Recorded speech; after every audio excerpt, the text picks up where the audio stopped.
You believe that children are being abused by pedophiles in Hollywood. Absolutely. So why are you sitting down talking to me? Why aren't you sitting down with the police right now? I've told the police. In fact, if anybody wants to go back to 1993 when I was interviewed by the Santa Barbara Police Department, I sat there and I gave them the names.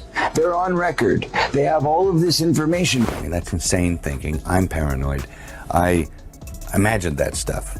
That couldn't be the reason for why so-and-so was acting like. Could it? And then you find out later on the track that you are exactly on track with a lot of this stuff. I'm saying that there are people that were the people that did this to both me and Corey that are still working, they're still out there, and they're some of the richest, most powerful people in this business. And they are. And they do not want me saying what I'm saying right now. Are you saying that they're pedophiles? Yes. And that they're still in this business? Yes. ¡Comieron humanos! ¡Asquerosidad! ¡Comieron humanos! Yo no estaba enterada de nada. Que había, o sea, de los asesinatos sí, pero que habían comido humanos. ¡Humanos!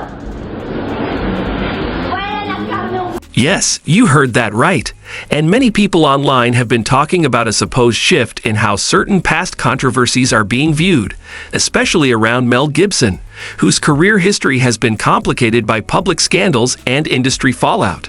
While some commentators have linked Gibson to the film Sound of Freedom, which is about raising awareness of child trafficking, it is important to note that Gibson did not produce the film, despite publicly endorsing its message. In recent months, internet discussions and viral posts have claimed that some audiences are reinterpreting older interviews and statements as warnings about powerful people in entertainment, although none of these claims have been verified by credible investigations. Meanwhile, Jeffrey Epstein has been the subject of renewed online attention due to ongoing document releases, court records, and public speculation about the full scope of his network, although officials have not confirmed many of the extreme claims circulating on social media. Discussions often mix confirmed legal facts with rumor, which makes it difficult to separate evidence from narrative. Public interest remains high because of the scale of the case and unanswered questions surrounding it, and people continue debating what accountability should look like when powerful figures are involved in serious crimes. Please encourage us and hit that subscribe button.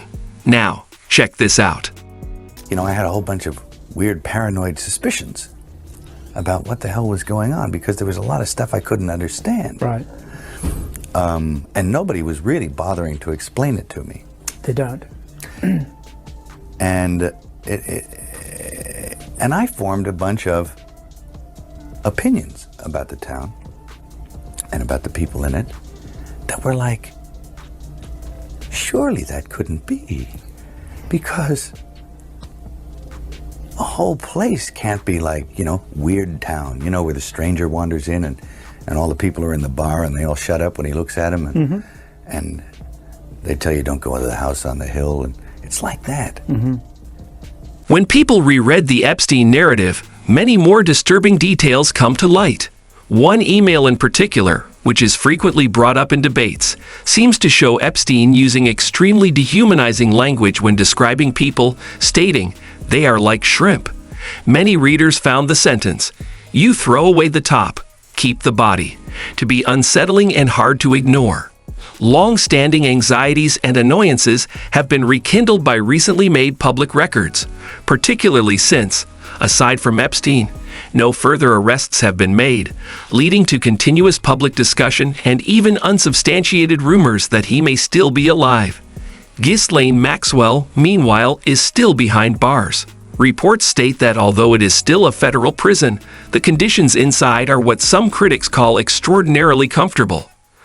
The highly publicized acquisition of over 330 gallons of sulfuric acid in 2018, a substance known in scientific circles for its industrial applications and capacity to decompose organic matter, further raises suspicions. The timing of the purchase, which purportedly happened on the same day the FBI started a file related to charges of sex trafficking, prompted concerns even though authorities never formally linked it to a particular crime. Occasionally, Mel Gibson's name comes up again during these discussions, which surprises some onlookers who recall the years when he was represented unfavorably in the press. Major studios refused to finance his 2004 film, The Passion of the Christ, which he had to finance himself when it became an enormous success. Nevertheless, controversy ensued, including charges of anti-Semitism, which he has now addressed in public. Gibson reflects on his early days in Hollywood in an unearthed tape from the late 1990s, stating that he felt uneasy with practices that others seemed to tolerate. At the time, mainstream media frequently disregarded his remarks. It demonstrates how reputations in the entertainment industry may fluctuate significantly, sometimes long before more general cultural discussions catch up, regardless of one's agreement with him. Watch this. And then you go away and you think, no, I was wrong. I mean, that's insane thinking. I'm paranoid. I imagined that stuff. That couldn't be the reason for why so-and-so was acting like, could it? And then you find out later on the track that you were exactly on track with a lot of this stuff. Not specifically on track, but that you could, that some of your worst nightmares were real. And it goes even deeper than most people realize. The story changed, and new people entered the forefront once Mel Gibson was sent to the sidelines of Hollywood. These were people the industry seemed much more at ease promoting. Jim Caviezel, best renowned for his role as Jesus in The Passion of the Christ, was one of them. Caviezel eventually started talking in public about child trafficking and what he saw as unsettling realities that took place behind closed doors.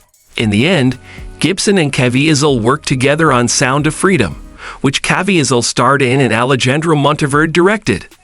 Gibson also assisted with the film's promotion. It made over $250 million worldwide, which is a remarkable box office result for an independent movie, despite having a stated $14.5 million budget. In order to save children from human trafficking, Tim Ballard, a former U.S. government agent, quits his position. It begins in Honduras, where a lady posing as a modeling scout connives to defraud Roberto Aguilar, a struggling father. Miguel and Rocio, his children, are abducted and sold into trafficking organizations. After saving Miguel during a raid on exploitative content distributors, Caviezel's character finds out that Rocio is still held captive in Colombia.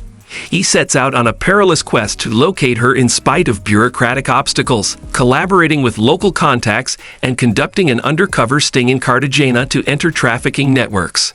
Many viewers initially thought it was a simple thriller about anti-trafficking efforts, but as high-profile criminal cases like Jeffrey Epstein's came to light, some viewers started to compare the film's themes to actual scandals involving exploitation and influential people. Responses have varied from commendation for increasing awareness to censure from those suspicious of more general conspiracy theories that are frequently brought up in conjunction with it. The argument has been heated, contentious, and continuous. Now the real question is how you see it. Was this simply a dramatized story about a serious global issue, or did it resonate more deeply because of what later came to light? Drop a comment in the section below, subscribe, and like for more updates like this.